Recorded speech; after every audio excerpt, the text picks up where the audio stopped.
Sobat Media Indonesia, saat ini saya sedang berada di gedung KPK.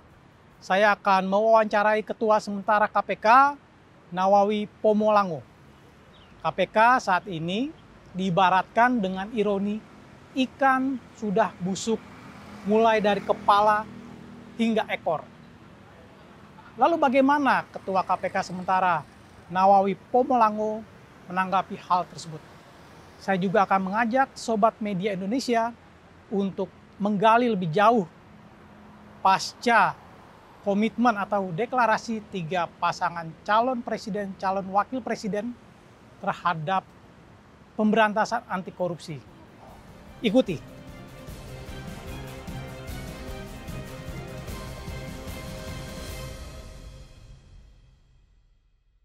Sobat Media Indonesia, saat ini saya sudah bersama dengan Ketua Sementara KPK, Nawawi Pomolango. Bapak, terima kasih sudah menerima kehadiran kami dalam wawancara khusus ini.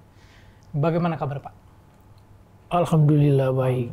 Saya Pak, yang justru merasa berterima kasih didatangin oleh teman-teman media dalam sama-sama kalau itu, Pak ya. Nih Pak, bagaimana sih Pak kesibukan Bapak nih? Sekarang kan menjabat sebagai Ketua Sementara KPK, sebelumnya kan wakil atau komisioner. Apa yang membedakan nih Pak kesibukan Bapak yang dulu dengan yang sekarang, dengan jabatan yang baru ini? Sepertinya nggak terlalu berbeda-beda amat sih, nggak ada gitu. Karena memang sistem kepemimpinan di KPK ini kan dikenal modelnya kolektif kolegial sebagaimana ditentukan dalam ketentuan pasal 21 ayat 4 kalau nggak keliru dari Undang-Undang KPK. Ketua itu juga sebagai anggota, wakil ketua juga sebagai anggota. Hampir tidak ada yang berbeda. Ketua itu dalam komposisi yang semacam itu sesama anggota barangkali. Cuma pada hal tertentu bisa menjadi koordinator lah bagi yang teman-teman lain. Dengan kondisi yang saat ini masih formasinya 4, Pak, belum lengkap jadi 5, itu memberatkan Bapak nggak? Tidak juga. Kita pernah mengalami juga situasi seperti ini kan beberapa waktu yang lampau. Kita sama ketahui ada salah satu rekan kami yaitu Ibu Lili Pintauli, ya kan? Ya. Itu kemudian ada interval waktu yang cukup lama kemudian sebelum masuknya Pak Yohanes Tanak. Itu ya situasi seperti itu. 4 orang hampir tidak ada bedanya. Sekali lagi kita bekerja secara kolektif kolegial, bebannya sama aja ditanggung berempat gitu, sama-sama gitu. Jadi nggak ada perbedaan yang signifikan gitu Pak? Nggak ada perbedaan. Pak, kita langsung ke pertanyaan aja Pak ya. Jadi akhir-akhir ini kan di media lah terutama gitu ya, banyak yang mengatakan atau mengibaratkan dengan ironi itu loh, ya, bahwa KPK tuh sekarang ibarat ikan itu busuk dari kepala itu Pak. Terutama pasca terungkapnya 93 pegawai KPK yang terlibat suap rutan KPK itu. Bagaimana Bapak menanggapi hal ini? Saya terlalu sering barangkali mengibaratkan suasana ini seperti suasana yang tidak lagi baik-baik, suasana dalam keadaan mendung gitu. Kemudian diterjemahkan dalam bahasa-bahasa seperti yang tadi sudah ikan yang busuk dari kepala dan lain sebagainya lah dilekatkan dengan lembaga ini. Saya hanya pada satu kepercayaan gitu, keyakinan bahwa tanpa bermaksud membela ini, tetapi kami masih punya kepercayaan bahwa di lembaga ini masih dipenuhi oleh insan-insan yang begitu bangga dengan lembaga ini dan penuh integritas dalam pelaksanaan tugas dan tanggung jawab mereka di sini. Tapi itu cukup mengganggu Bapak nggak? Pengibaratan seperti itu? wujud nyata daripada hujatan itu semua kan itu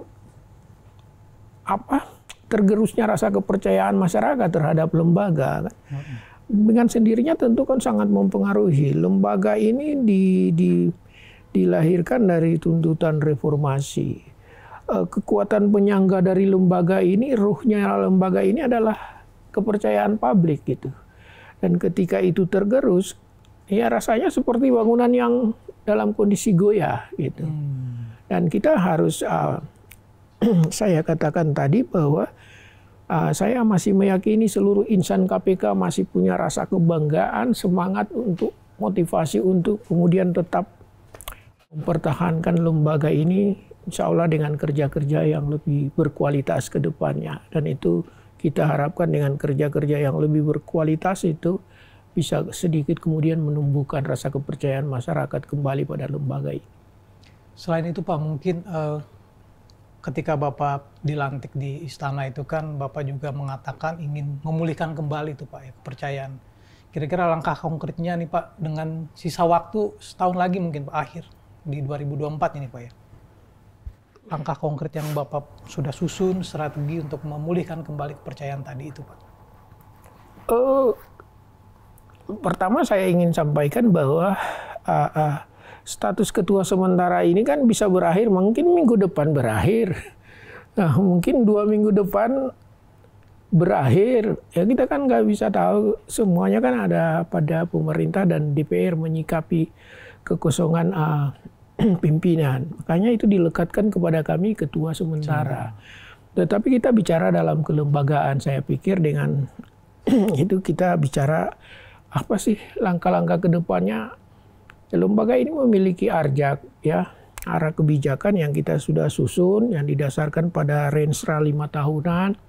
Apa yang harus kita prioritaskan kerja-kerja yang politik hukumnya gitu kan, sumber daya alam dan lain sebagainya yang memang sudah kita gariskan di dalam arjak dan renstra dimaksud gitu. Jadi nggak ada visi misi saya secara ini, nggak ada seperti itu. Siapapun nanti yang kemudian ditunjuk sebagai ketua definitif tetap harus bekerja di dalam satu semangat kepemimpinan yang sama gitu. Nggak ada yang beda-beda. Baik Pak, kalau kita sedikit menukik ke kasus 93 pegawai itu ya Pak ya, sebenarnya apakah selama ini tidak terdeteksi atau kenapa baru bisa terkuaknya sekarang gitu Pak, hingga kemudian berujung pada dugaan pelanggaran etika itu Pak? Harus kita akui bahwa yang terjadi adalah soal lemahnya pengawasan.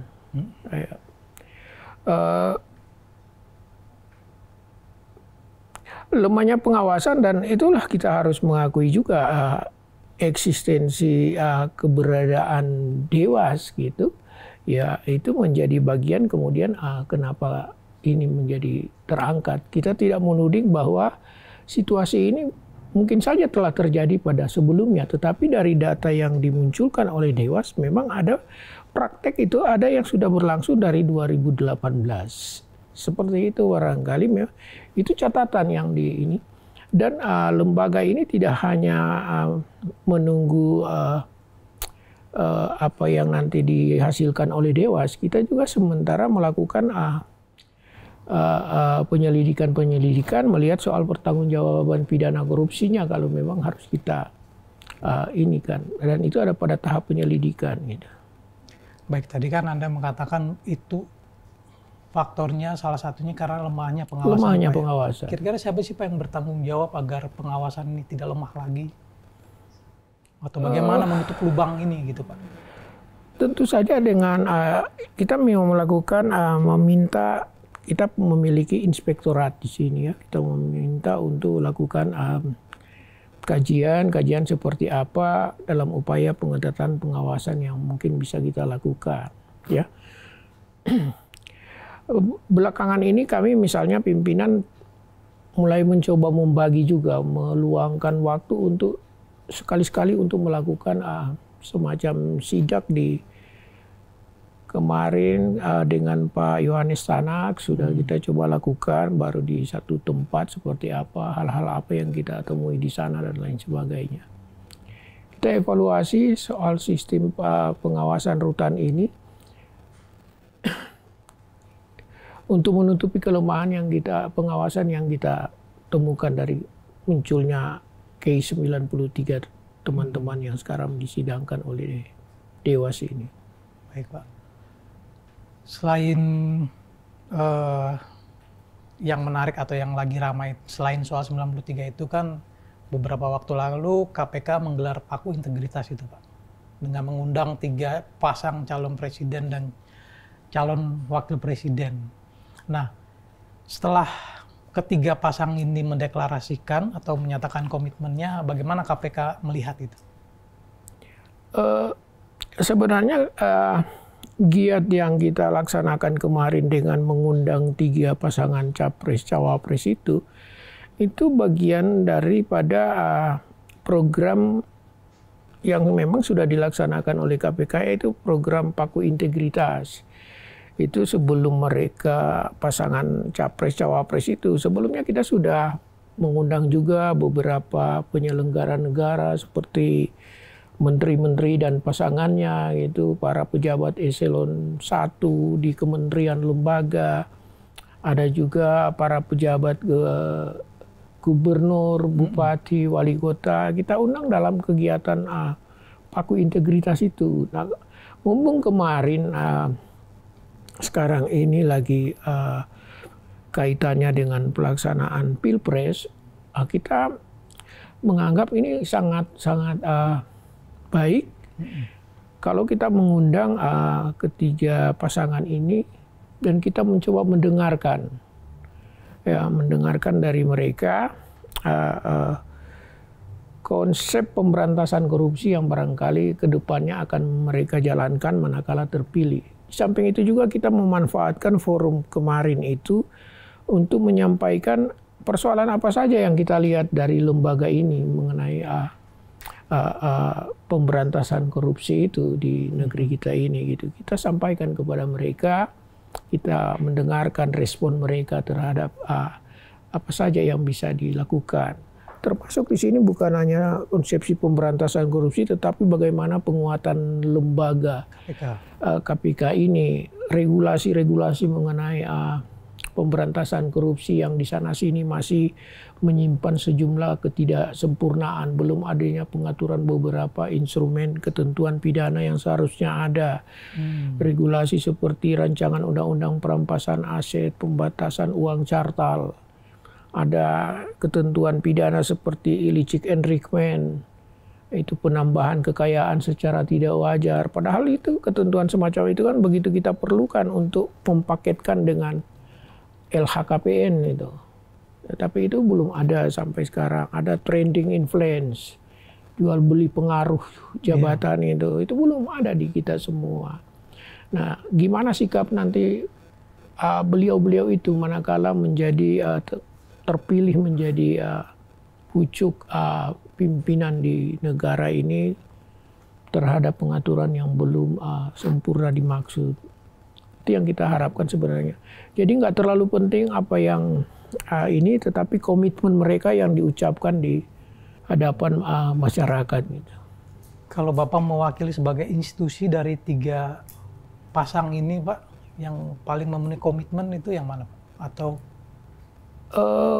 kita KPK betul-betul kita netralitas, ya. Kita betul-betul insan KPK siapapun itu harus betul-betul netralitas dalam kaitannya dengan Pilpres ini. Kita tidak kemudian bisa ini siapa yang ini kita serahkan. Kemarin itu sebenarnya bukan hanya untuk kita KPK, tetapi untuk masyarakat nih.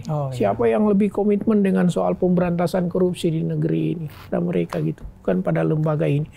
Sehingga kita tidak dalam posisi menilai mana yang lebih baik di antara mereka gitu. Atau paling tidak, Pak, dari 3 pasangan ini mana yang kira-kira komitmennya itu real gitu, Pak, bukan sekadar janji, atau yang kira-kira yang seperti Bapak bilang tadi akan ada pembatasan uang kartal dan sebagainya. Nah, KPK sekali lagi tidak dalam posisi untuk menilai itu. Kita serahkan sama masyarakat yang menyaksikan apa komitmen mereka, yang mana yang terbaik bagi masyarakat untuk jadi pemimpin di negeri ini. Oke.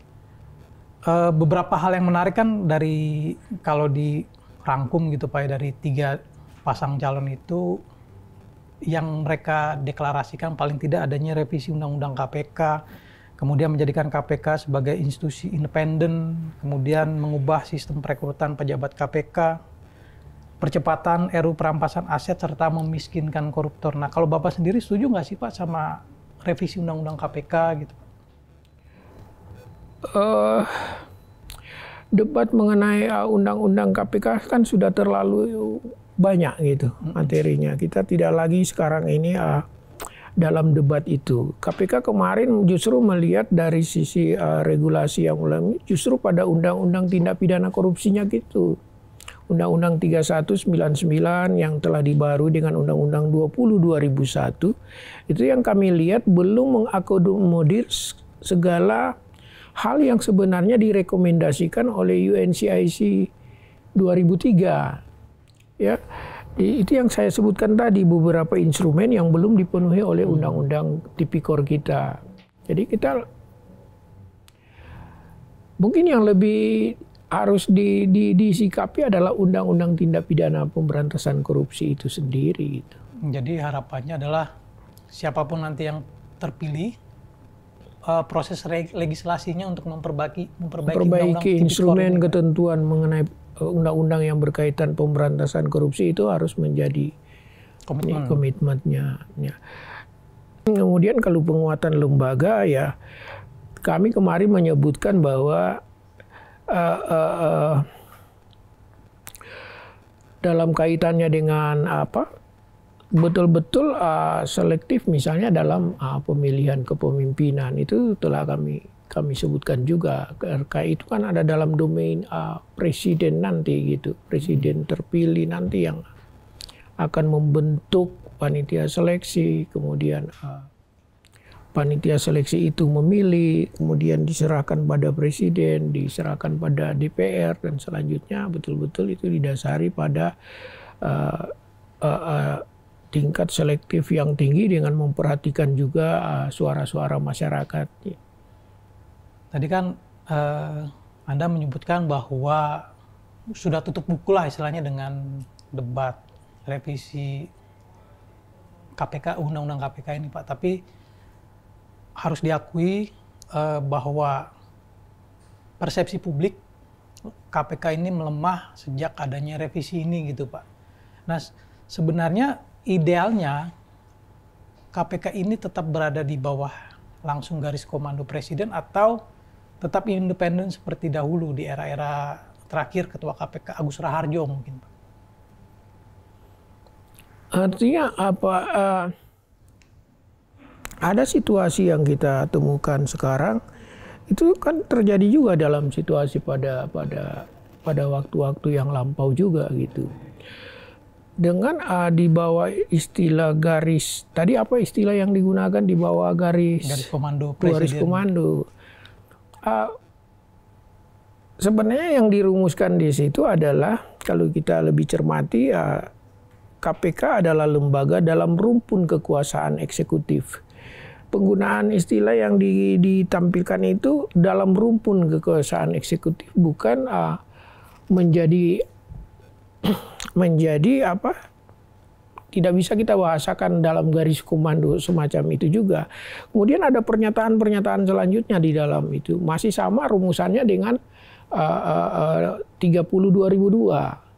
Cuma ada penambahan kata dalam rumpun kekuasaan eksekutif itu saja. Komisi Pemberantasan Korupsi adalah lembaga negara dalam rumpun kekuasaan eksekutif yang dalam menjalankan tugas dan wewenangnya bersifat independen dan bebas dari pengaruh kekuasaan manapun.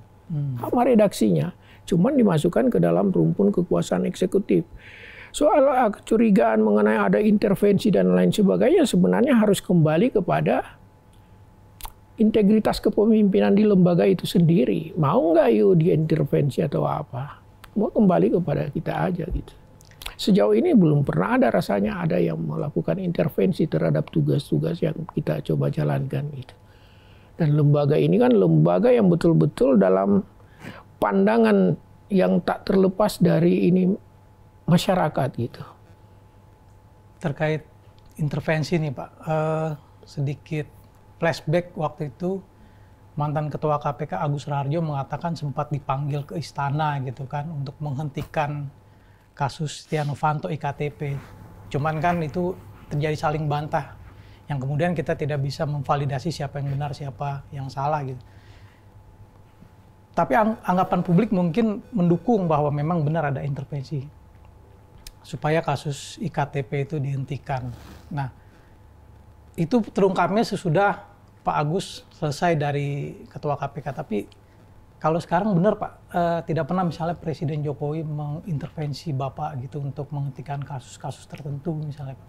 Nah, itu yang saya katakan tadi, ya, kita juga tidak kepada cerita Pak Agus, ada bantahan istana seperti itu, kita nggak masuk ke situ gitu kan.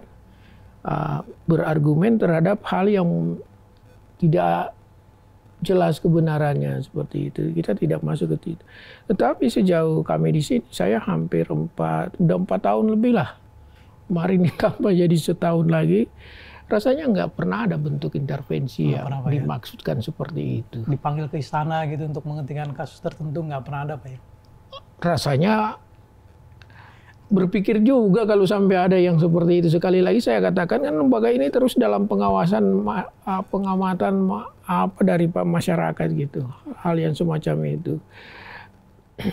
Takutnya nanti Pak keluarnya atau meledaknya sudah Bapak pensiun misalnya begitu Pak. Ternyata pernah ada gitu kan dan tidak bisa diverifikasi oleh pers gitu. Tapi ini sekali lagi tidak pernah ada gitu Pak ya? Insya Allah nggak ada seperti itu. Baik Pak. Ya, kalau banyak orang yang sesalkan kenapa juga baru diomongin sekarang oleh beliau. Kalau lepas dari benar tidaknya peristiwa itu, kenapa baru diomongin dalam musim seperti ini lagi, malah baru diomongin gitu kan. Kalau mungkin bukan intervensi tapi pesan khusus mungkin dari Presiden gitu Pak untuk memperbaiki KPK dan memulihkan citra KPK mungkin kepada Bapak. Pada saat penyumpahan itu tidak ada sesuatu pun yang beliau ini sampaikan, kecuali cuman laksanakanlah tugas ini dengan baik. Cuman itu aja yang disampaikan oleh beliau. Oke.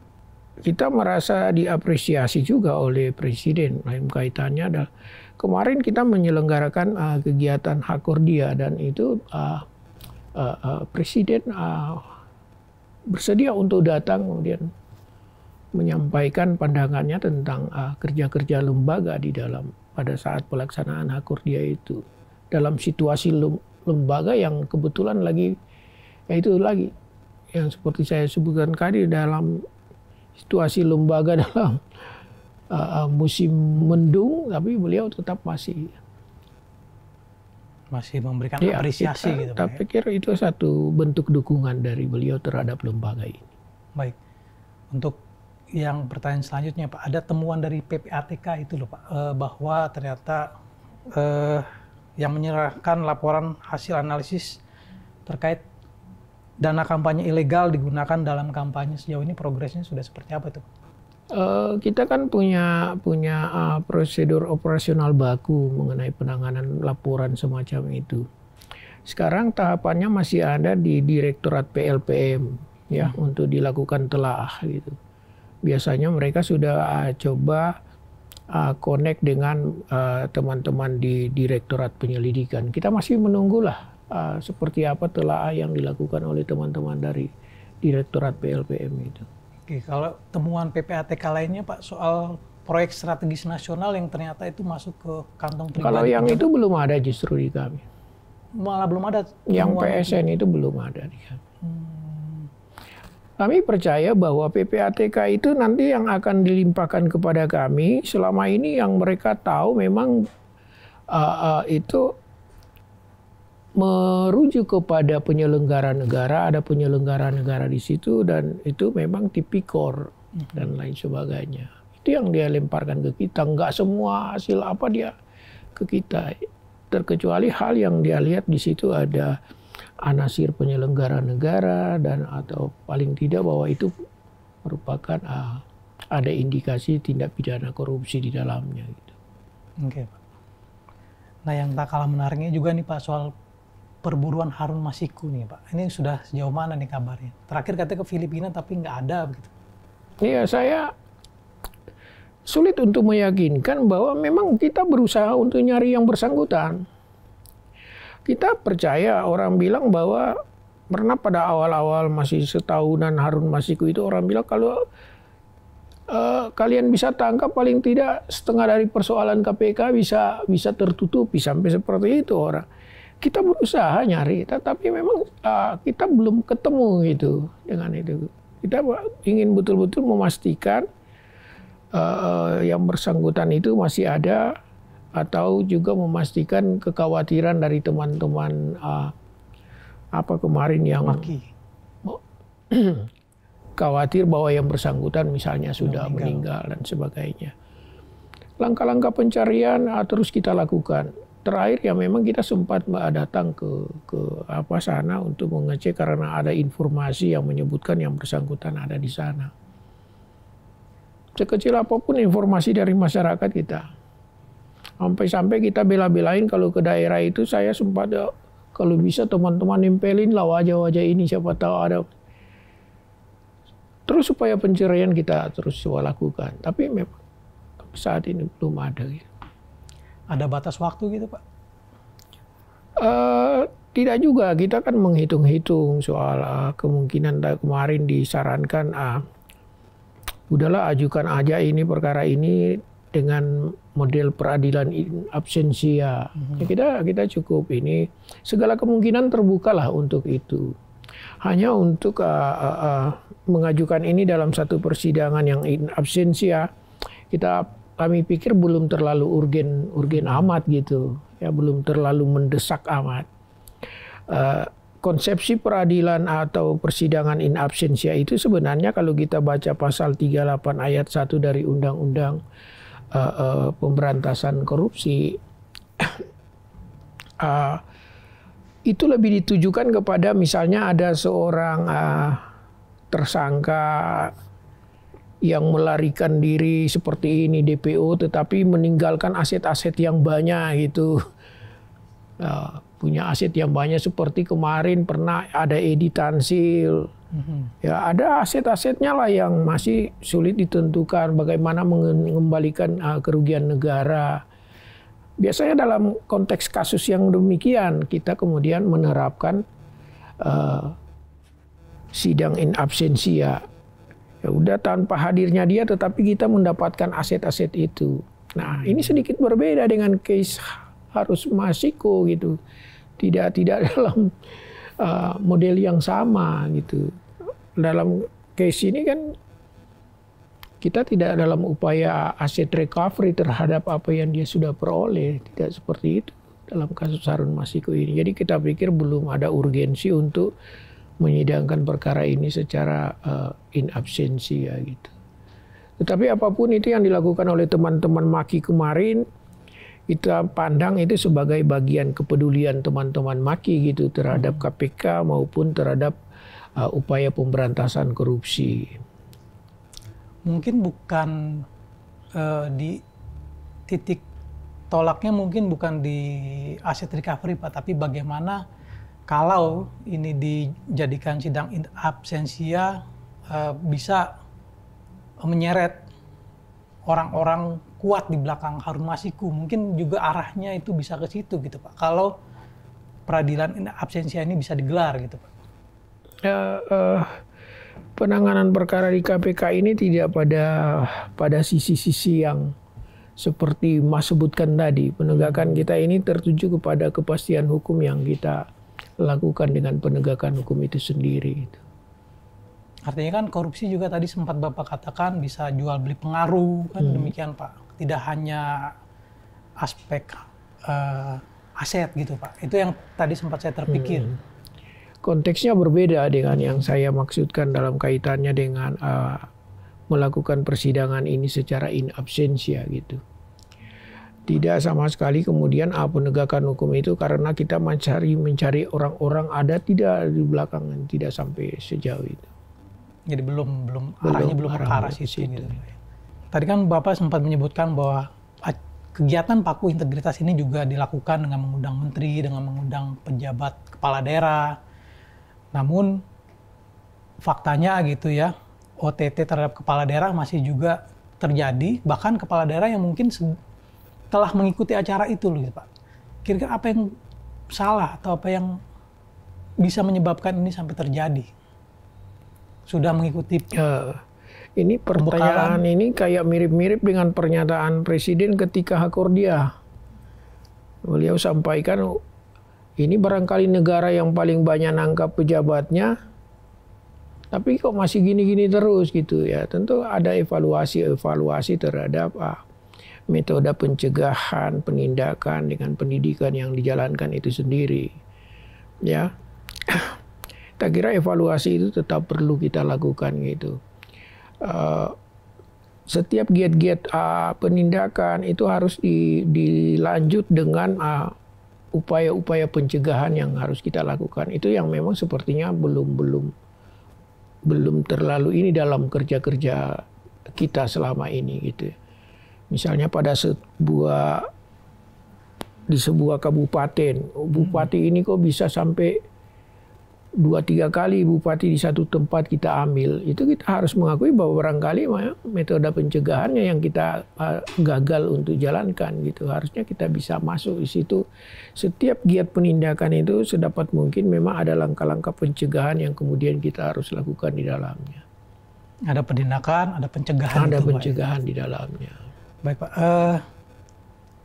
terkait OTT ini sendiri Pak, yang jadi perbincangan mungkin di kalangan teman-teman juga bahwa ini kan kegiatannya senyap gitu. Tapi ada anggapan atau ada isu bahwa ternyata OTT itu tiba-tiba gagal gitu, ada karena ada yang membocorkan. Ini dari sudut yang berbeda Pak ya. Benar nggak sih Pak isu itu bahwa OTT yang merupakan operasi senyap ini tiba-tiba dibocorkan sehingga yang seharusnya kepala daerah bisa diciduk jadi gagal gitu? Ada aja laporan-laporan kepada kami ketika satu giat yang sudah kita coba persiapkan tiba-tiba sepertinya terinformasi kepada pihak. Saya tidak terlalu ingat di satu daerah di Pulau Jawa gitu pernah kemudian teman-teman ini melaporkan bahwa ya semacam ada kebocoran itu. Kita berupaya untuk bagaimana sampai kemungkinan-kemungkinan yang semacam itu tertutupi. Tetapi seperti bahasa yang sering kita gunakan itu ada juga program teman-teman dari media apa itu yang namanya bocor halus ini memang agak sulit ditutupin. Tetapi itu memang harus menjadi pekerjaan kita untuk bagaimana menyikapi itu.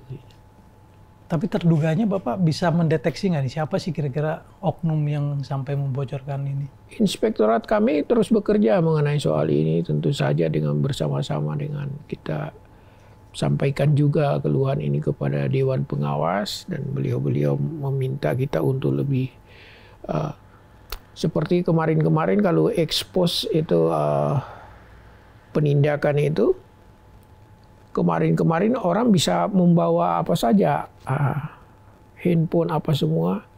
Sekarang saya sudah minta kepada seluruh jajaran itu kalau handphone harus ditinggalin meminimalisir lah. Mungkin saja itu tidak cukup efektif, tetapi bagaimana meminimalisir kemungkinan hal-hal itu selayaknya belum tersampaikan ke ini. Bisa kita sikapi seperti itu. Tapi belum pernah ketahuan Pak, oknumnya, oh ternyata ini nih orang ini, pembocornya belum pernah ada sampai terungkap oleh inspektorat. Kalau isu-isunya kan teman-teman lebih tahu gitu, gitu kan. Kalau isu-isunya kan teman-teman lebih tahu. Ada giat-giat apa misalnya yang berlangsung terakhir gitu. Bagaimana ada produk-produk kita itu ya produk-produk misalnya rencana penyelidikan apa semua kemudian ditemukan di tempat di mana misalnya ada giat-giat penggeledahan yang kita lakukan. Itu kan harus itu berarti bocor gitu kan. Nah, bagaimana kita ke depannya tidak seperti itu. Sekali lagi menanamkan integritas kepada seluruh insan KPK memang menjadi menjadi prioritas. Menjadi prioritas. Terkait dengan pra peradilan yang diajukan oleh Firly Bahuri, KPK menanggapinya seperti apa? Kita tidak dalam ini lagi untuk menyikapi apa yang dilakukan oleh Pak Firly. Itu tentu saja kan menjadi hak-hak dari beliau gitu kan. Tetapi kita KPK tidak lagi dalam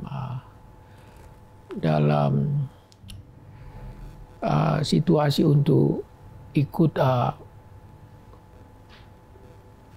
bersama atau mengetahui dan lebih jauh. Kita tidak ikut serta lagi di dalam penilaian itu. Itu hal yang kita harus hargai bahwa itu adalah hak dari yang bersangkutan saja. Sepanjang yang Bapak ketahui sendiri, sebenarnya kasus ini seperti apa sih, bangunan kasus dugaan pemerasan yang diduga melibatkan mantan Ketua KPK Firly Bahuri ini, Pak?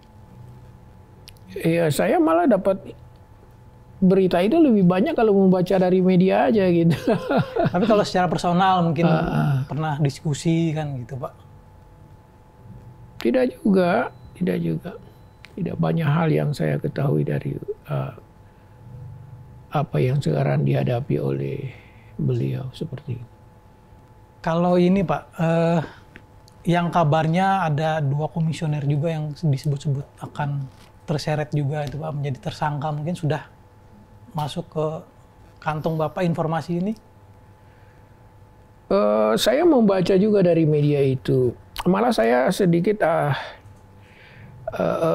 berkeluh kesah juga dengan ada anggota Dewas yang menyampaikan bahwa sudah ditemukan percakapan. Saya pikir itu tidak terlalu bijak juga Dewan Pengawas. Sidang-sidangnya aja dilakukan secara tertutup. Tapi kemudian mengeluarkan pernyataan-pernyataan yang itu semua berimbas kepada lembaga. Lembaga lagi nggak terlalu baik seperti ini, ditambah dengan pernyataan-pernyataan itu akan menjadi sesuatu yang lebih tidak produktif juga bagi lembaga gitu. Artinya harusnya bagi saya lakukanlah konfirmasi atau pemeriksaan gitu. Nah, itulah kok sidangnya dilaksanakan secara tertutup, tapi kemudian di sisi lain belum terkonfirmasi kepada yang bersangkutan sudah dikeluarkan pernyataan-pernyataan. Ya, seperti itu ya lebih bijak lagi lah barangkali menyikapi itu. Dewas saya tidak dalam argumen untuk membela teman pimpinan, tidak seperti itu. Saya cuma berharap segala sesuatunya dikemas dengan cara yang lebih baik. Gitu. Baik Pak, terima kasih atas wawancaranya dan waktunya Pak. Semoga KPK ini semakin baik lagi seperti yang diharapkan oleh banyak pihak. Baik Sobat Media Indonesia, itu tadi wawancara kami dengan Ketua Sementara KPK Nawawi Pomolango. Terima kasih.